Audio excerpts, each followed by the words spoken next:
We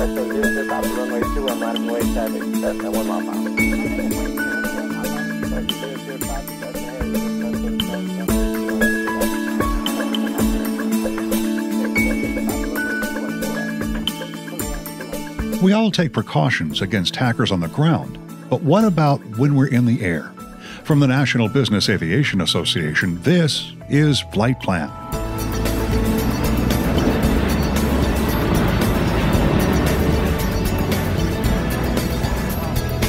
I'm Pete Combs with your trusted source for business aviation news. Do you know what sort of security your onboard Wi-Fi system has? What type of encryption does it use? Does it isolate users from one another? These are important questions to ask as the technology of onboard Wi-Fi continues to evolve. So let's dive into that topic now with Josh Wheeler. He's Senior Director of both Entry into Service and Cybersecurity at Satcom Direct, and Todd Wormington, NBAA's Vice President of Technology and Security. Josh, paint the big picture for us, if you will. How is our industry doing in trying to manage cybersecurity threats? Flight departments are very good at a few things.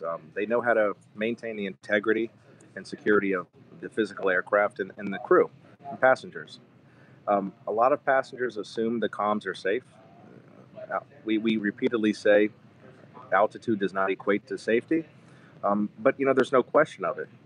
You assume that when you connect to a Wi-Fi hotspot that the comms are secured or there's something going on in the background. But passengers rarely think to inquire as to what's happening with the actual traffic as it transverses the network. And flight departments, once again, since they are so good at operating the aircraft, security kind of falls on the back burner. We often see that corporate IT groups with large corporations, there's often a disconnect within the flight department, being that it's a different network, it's a different way to connect. They don't have allocated or dedicated resources. That's starting to change, but for the most part, most customers that I do interact with, they are segregated from the traditional IT where these precautions would typically come into place. So it's just really just a lack of knowledge and exposure. Todd, tell me about the NBAA position on this. How did that develop over time?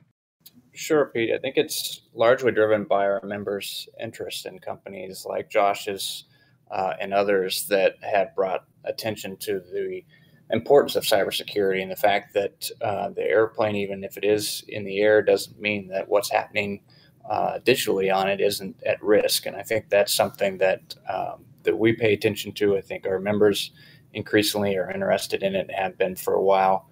And I think what Josh said earlier, if I can key off of it just for a moment, about the connection between the corporate IT and the flight department, oftentimes there is a disconnect there. But that is a great resource if you have it, to seek it out and connect with those folks and make sure that they understand that the airplane is connected and it's another network that they should be paying attention to and concerned about. Yeah, it's a great point. And Josh, let me ask you, when you look at IT departments that are connected to companies with flight departments, is there some sort of a barrier? They don't feel comfortable walking into the hangar sometimes? How does that work? So it's a barrier both of, the physical distance, and a lot of the time, flight departments are segregated in a different location than the corporate office, but also just a lack of knowledge of the SATCOM equipment that gets you to the point. Terrestrial networking is very different. It's a very different approach to it. Latency, all these other aspects that come into a satellite network really are outside most IT groups' comfort zones. I've often heard the Starbucks example: treat your aircraft as you're at Starbucks on public Wi-Fi. That's really not applicable anymore, because with the onboard of high-speed connectivity, whether it's KU, KA, or some air-to-ground networks, you have a lot more bandwidth, and it really becomes an office in the sky. It is no different than any other satellite office, and it really should be treated as such. Are there certain areas of the world where we have to be extra attentive to the issues of cybersecurity? And that's a great question, and often a misconception. Really, anywhere you're traveling in the world, obviously, if you land specific FBOs, you may be wary of, rogue Wi-Fi, things like this. But for the most part, IP technologies is irrelevant no matter where you are. An IP address can come from anywhere. You can potentially be at risk anywhere in the world you are flying. What can we do to secure the aircraft Wi-Fi, the satellite transceiver? I mean, how can we make that more secure than it is when we pull it out of the box and install it in the aircraft? Well, so inherently a satellite link has some layers of encryption, but part of the challenge also is where did that traffic drop? Does it go through a satellite access station and release to the public internet? Do you need to transverse back to egress to the data center? Do you want it to go to your corporate headquarters? So these are things that need to be taken into consideration, which once again, that passengers just assume that these communications are happening. Obviously on wing, locking down, securing your Wi-Fi is paramount, no matter where you are. If you pull up to an FBO and you're broadcasting open Wi-Fi, well, any asset you may have on board of that aircraft would be potentially vulnerable. Really, I would say the biggest challenge is a BYOD, or bring your own device. Many passengers bring on something that maybe the flight department has never seen before. They're unfamiliar with that equipment. It could be a guest's laptop. It could be, a mobile device that has some kind of a spyware on it. Well, no kidding. So if I bring a computer in with a virus on it and I connect to the Wi-Fi on the aircraft, there's absolutely nothing in the world that would stop me from transmitting that malware to the aircraft equipment itself. Is that right? Traditionally speaking, yes. If there's no precautions in place, then absolutely. Many viruses, they look to get onto a local area network or LAN, and then they'll try to transverse that LAN to look for any other device they could potentially compromise. And once again, corporations are very good about securing assets brought on board that are corporate assets, but say it's the owner's wife, it's a child, a friend of the family that may be a guest. You have no idea on what that device may have on board. If you subscribe to SD's threat monitoring service, however, we actually do have the ability to put in proactive firewalls that can help mitigate some risk, but it's something to always be vigilant of. Todd, what is NBAA doing to help address this issue with its members? We're doing podcasts like this one. We're doing our security conference, which recently had close to 100 attendees join folks out in Seattle for it. We are alerting members to issues as they come up and trying to make sure that the issue stays forefront and that we provide people with expertise like Josh today to talk to our members about how they can secure their aircraft and their passengers on board with their various devices that they have. Gentlemen, do we have any recommended protocols for not just passengers, but also crew who are coming on board with their connected devices? I'd recommend really what Josh was talking about, treating the aircraft Wi-Fi as a zero trust network, that model, very much like a guest Wi-Fi situation for an office, that you don't know the devices that are connecting to it. They may not be managed directly by you. And so the best course of action is to make sure that they are segmented from things that would be critical to the operation of the aircraft, but also ideally segmented from each other as well. So they're able to see out to the internet, but they're not able to see other devices. And that particular model works really well to make sure that when you have untrusted devices on the same network, that they can't talk to each other, they can't interfere with each other or spread anything malicious around. Todd brought up an excellent point earlier that education is paramount. Bringing these incidences to life, reoccurring training, any way you can expose both a flight crew or a corporate IT group that's going to interact with the aircraft environment to the known risks that are out there.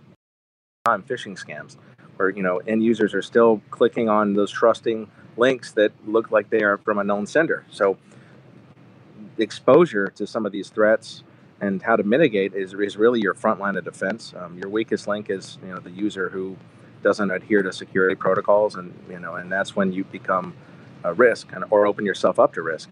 Also, Wi-Fi isolation, as Todd mentioned, is great. A way to segment users from each other. Also, if you have any kind of an IDS or IPS, intrusion prevention or intrusion detection abilities, if you could put those into place to kind of help further mitigate risk from these, these BYOD devices that are introduced into your aircraft environment. It's all defense in depth, layered security. The more locks you do have on a door, the harder it is really to get in. Guys, a while back, I asked you here in this podcast about any specific places on this planet where cybersecurity is an especially grave concern. And I want to bring up travel internationally, because I have understood in the past that there are some countries, when you're flying over them, your data is absolutely at risk. Josh, are you familiar with that? No, that's true. Depending on the nature of the connection, there are some countries that will intercept data to a ground station in their nation, and that's then available for them to scan. That's kind of a man-in-the-middle attack, where really there's no real precaution you can take. It's either you shut off your SATCOM systems, or you allow that traffic to just get passed through that nation. So it's definitely a challenge. I want to say some of the higher speed networks, there's less risk now, just because simply the fact is that these ground stations have not been built yet for the higher speed networks, but that could change tomorrow. Also, while on ground, if it's a country you haven't frequented, best practice would be to use loaner devices. A lot of corporations will give you laptops, something you could check out or borrow, maybe a prepaid mobile phone. Things that if you're going into a country that's higher risk, you could bring these in. That way you're not bringing your traditional corporate asset on board. Some hotels can be compromised. Leaving your Wi-Fi off by default on all devices is safe until you know the nature of the network you're connecting to. So these are just some things that you could do when you are traveling overseas. Todd, do we have any idea where that is a risk? Where in the world our data is at that kind of risk? Or Josh, do you know either one? Well, I'll offer that we use a list of countries primarily put together by the State Department that we consider to be of higher risk.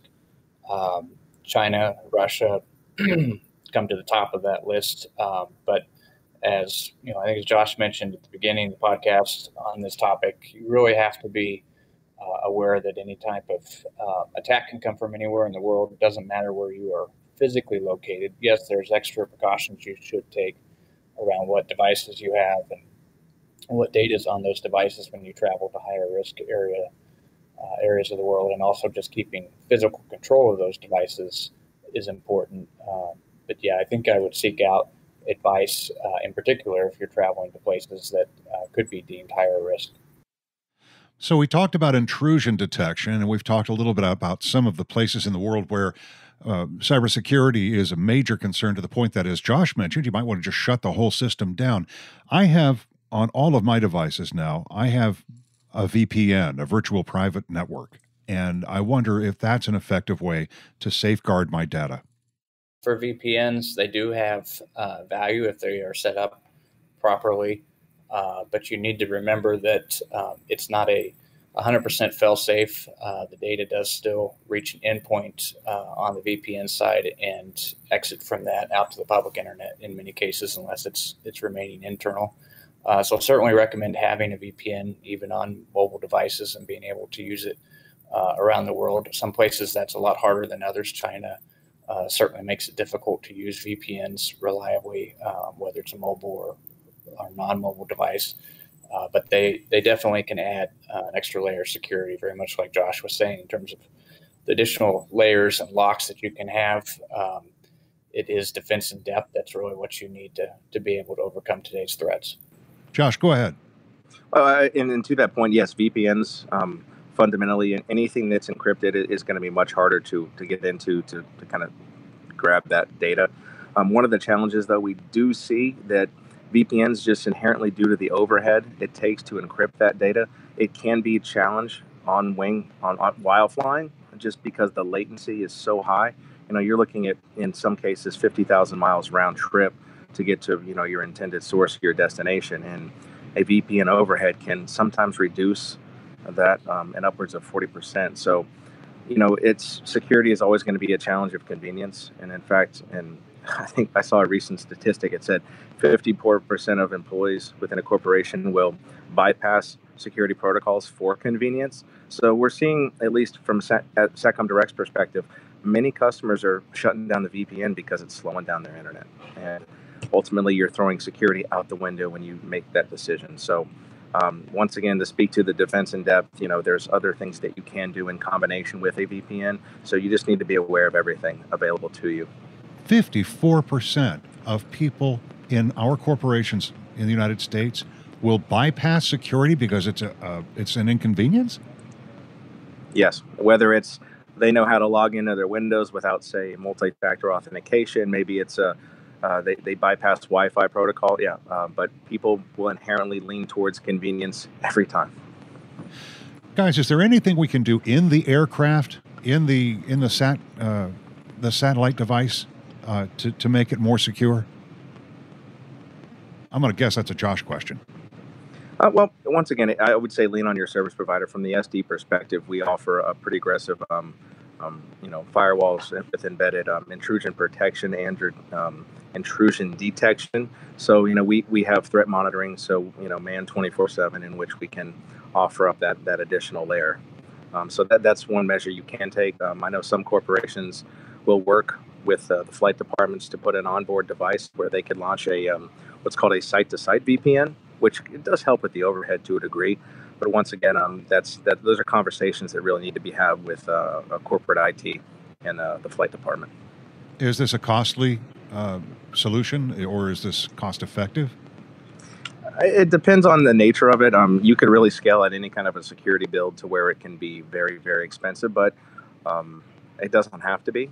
It can be very cost-effective when it's just going to, depending on the number of aircraft, the number of passengers, fleet, things like this. So there's variances there for sure. Sure.